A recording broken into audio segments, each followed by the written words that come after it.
Salam saudaraku, selamat pagi, semoga kita semua dalam keadaan sehat dan penuh sukacita dalam Tuhan. Marilah kita menggunakan waktu sejenak untuk berdoa, membaca dan merenungkan firman Tuhan sebagai sumber kekuatan, inspirasi dan motivasi bagi kita hari ini, Rabu 17 November 2021. Sebelumnya mari kita berdoa. Bapa di sorga, kami bersyukur atas hari yang indah ini, hari yang penuh harapan. Kami akan merenungkan firman-Mu. Kiranya Roh Kudus menerangi hati dan pikiran kami, agar kami sungguh memahami firman-Mu. Dalam nama Tuhan Yesus Kristus kami berdoa. Amin. Firman Tuhan yang menyapa kita di pagi ini, Amsal 29 ayat 25. Takut kepada orang mendatangkan jerat, tetapi siapa percaya kepada Tuhan dilindungi. Demikian firman Tuhan.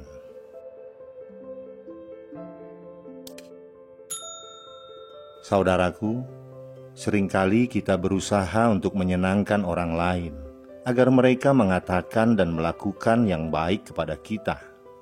Kita membuang banyak waktu dan energi mencoba mencari tahu apa yang orang lain ingin dari kita. Kemudian kita berusaha menjadi seperti itu.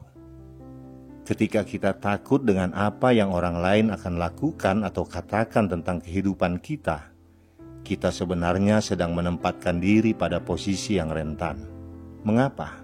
Karena rasa takut pada manusia adalah jebakan yang membuat banyak orang jatuh. Bahkan para pejuang iman seperti Nabi Abraham, Nabi Elia, Nabi Yunus, dan para rasul mengalami rasa ketakutan ini dalam kehidupan mereka. Rasa takut pada manusia dapat menjauhkan kita dari ketaatan kepada Allah, menjauhkan kita dari kerinduan untuk menyenangkan hati Tuhan, menjauhkan kita dari sukacita yang seharusnya kita alami saat kita percaya sepenuhnya pada Tuhan. Hidup kita tidak lagi sesuai dengan apa yang Tuhan mau, tetapi pada apa yang orang lain mau dari kita. Namun hidup kita akan berbeda jika kita takut akan Tuhan. Firman Tuhan mengatakan bahwa siapa percaya kepada Tuhan dilindungi. Seringkali perkataan dan sikap orang lain menjatuhkan kita. Tetapi percayalah bahwa Tuhan tidak pernah menjatuhkan kita, tetapi Ia melindungi kita. Dan ketika kita mengutamakan apa yang Tuhan ingin kita lakukan, maka kita akan disukai orang. Takut kepada Tuhan bukan perasaan takut yang hina dan membuat diri kita tidak berdaya, yang mencekam orang dalam keadaan tertentu.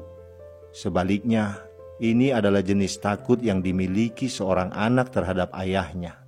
Ia mengasihi ayahnya dan mengetahui bahwa ayahnya juga mengasihi dia. Takut kepada Tuhan adalah perasaan hormat yang dalam kepada Pencipta, yang timbul dari kesadaran bahwa Ia adalah perwujudan yang lengkap dari kebenaran, keadilan, hikmat, dan kasih. Ini adalah perasaan takut yang sehat. Bagaimana takut kepada Tuhan membantu kita mengatasi perasaan takut kepada manusia? Saudaraku, manusia bisa saja mengejek atau bahkan menindas kita karena kita melakukan apa yang benar. Dan hal ini membawa tekanan atas diri kita. Namun perasaan takut yang penuh respek kepada Allah akan membawa kita untuk tetap berpaut pada haluan yang benar, karena kita tidak ingin membuat Tuhan tidak senang. Selain itu, kasih kepada Allah akan mendesak kita untuk melakukan apa yang menyenangkan hatinya. Dan lagi, kita ingat bahwa Allah akan memberkati kita dengan melimpah karena melakukan apa yang benar, yang membuat kita lebih mengasihi Dia lagi.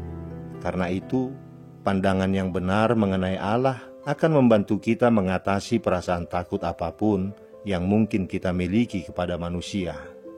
Misalnya, banyak orang ditekan untuk melakukan apa yang salah karena takut terhadap pandangan teman-teman sebaya mereka.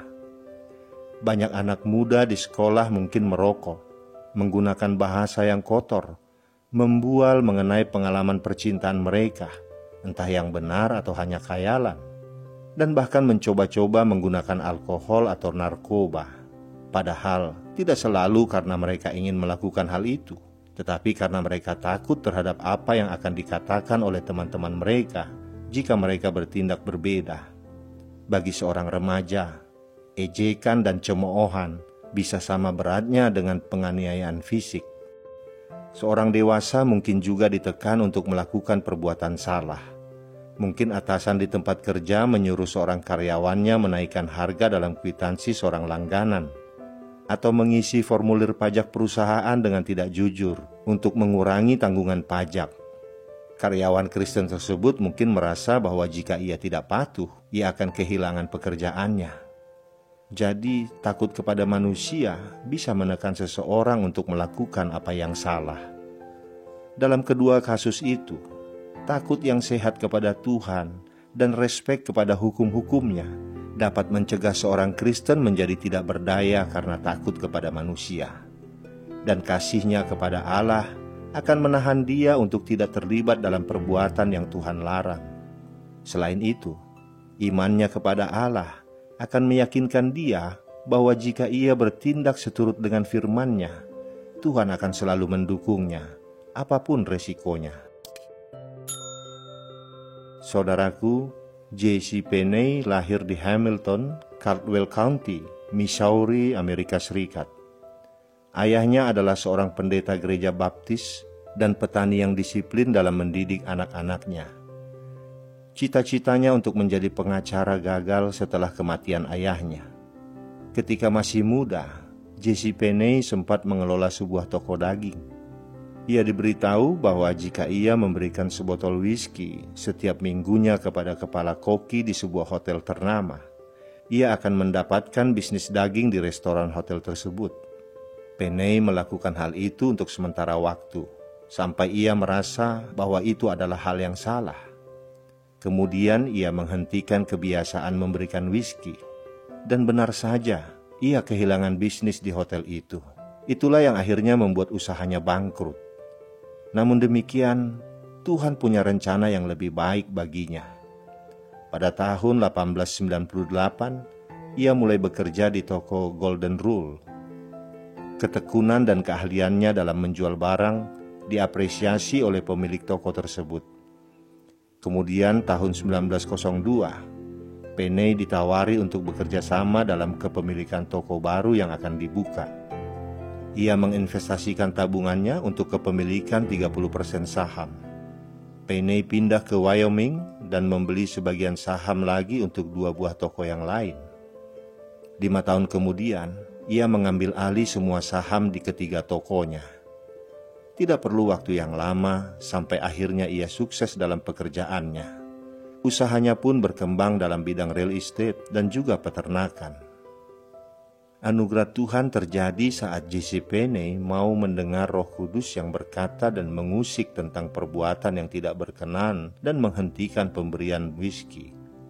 Memang seakan keadaan memburuk, tetapi Tuhan menggantikan dengan berkat yang luar biasa. Demikian juga dengan kita semua. Penilaian dan nasihat manusia seringkali mendatangkan perangkap, tetapi Tuhan adalah Allah yang setia. Penilaiannya atas kita selalu mendatangkan anugerah dan menjadi berkat saat kita mau mendengar dan melakukannya dalam kehidupan kita. Percayalah bahwa Dia tahu apa yang terbaik untuk kita. Amin. Kita berdoa. Bapa di surga, kami bersyukur atas firman-Mu hari ini, yang menegur kami agar kami lebih takut lagi kepadamu dibanding ketakutan kami kepada manusia. Kami lebih takut atas penilaian manusia terhadap kehidupan kami dibanding takut akan Engkau yang selalu memantau melihat kehidupan kami. Ampuni kami atas semua kesalahan dan dosa kami, agar kami semakin layak di hadapan-Mu. Kiranya Roh-Mu yang kudus senantiasa bekerja dalam diri kami, agar kami tetap lebih takut kepadamu dibanding kepada manusia. Dan kami percaya Engkau Allah yang melindungi, Engkau Allah yang memberi berkat-berkat dalam kehidupan kami. Terima kasih Bapa, di dalam nama anak-Mu Tuhan Yesus Kristus kami berdoa. Amin. Selamat beraktivitas saudaraku, Tuhan memberkati. Shalom.